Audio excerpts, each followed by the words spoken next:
Hello বন্ধুরা, welcome back to my channel Jhuma lifestyle. নতুন একটা রেসিপি ব্লগে তোমাদের অনেক অনেক স্বাগত আর অনেক অনেক ভালোবাসা। আশা করছি সবাই ভালো আছো এবং সুস্থ আছো। আমিও ভালোই আছি। তো শীত পড়ে গেছে এখন, এইসব পাটিসাপটা পিঠে এগুলো খুব ভালোই লাগে খেতে। তো আজকে রেসিপিটা হবে পাটিসাপটা নিয়ে নারকোল এবং মিল্ক কেক দিয়ে। তো কিভাবে সহজে ঘরে থাকা উপকরণ দিয়ে তোমরা পাটিসাপটা বানাবে, তো চলো ভিডিওটা দেখতে থাকো।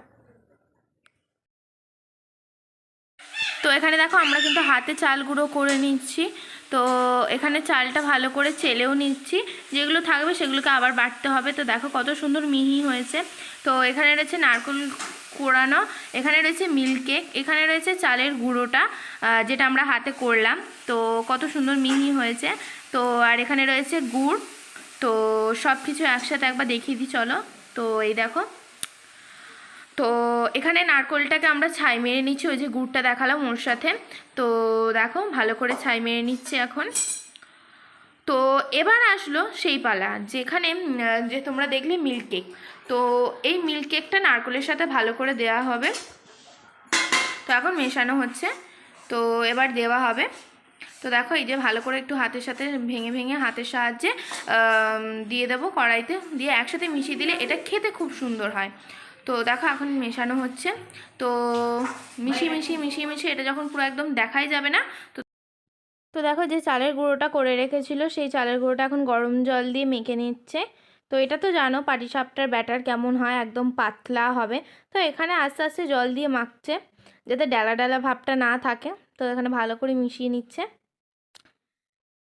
তো এই পাটিসাপটাটা আমরা 5N ছাড়াই করব, এমনি নর্মাল চাটুতে। তো তোমরা সবটা দেখতে থাকো। এখানে ভালো করে মিশিয়ে নিচ্ছে, ভালো করে একটু মাখিয়ে নিচ্ছে। তো এরমভাবে একটু ফাটিয়ে নিল। তো এই যে মাখাচ্ছে, আর কি বলবো। তো এই যে মাখাচ্ছে, একদম পাতলা করে নিতে হবে, একদম পাতলা, যে চাটুতে দিলে আর কি কোনো থাকে না। এই যে দেখো এখন এইভাবে একদম হাতের সাহায্যে মানে ডালাগুলো আছে সেগুলোকে ভালো করে মেখে নিচ্ছে। তো এখনও পাতলা করতে হবে, এটাতে পাতলা কিছুই হয় না। এই যে জল দিচ্ছে, অল্প অল্প করে মাখছে, পাতলা করছে। তো এই দেখো এই যে দেখতে পাচ্ছ মুঠো করে করে করছে, এগুলো ডালাগুলোকে ভেঙে নিচ্ছে। তো তো দেখো এখানে করে নিচ্ছে, চাটু গরম হয়ে গেছে, দিয়ে দিয়েছে। এরম নারকোলটা ছড়িয়ে করলে তোমাদের সুবিধা হবে, ওরম রোল করে না দিলে। তো দেখো পাটিসাপটা হয়ে গেল এখানে একটা। দেখো এখানে নারকোলের পাটিসাপটা একদম রেডি। তো এখানে দেখো মিল্ক কেক আর মাখা সন্দেশের পুর একটা রেডি হয়ে গেছে। তো এখানে চাটুতে বসিয়ে তো এই রেডি করে নিচ্ছে, গোল করে দিচ্ছে হাতার সাহায্যে। তো এবার পুর দেওয়ার পালা, এই যে দিয়ে দিল। এরকম ছড়িয়ে করলে বেশি ভালো হয়। তো এবার তো এখানে দেখো সন্দেশের পাটিসাপটা একদম রেডি হয়ে গেছে।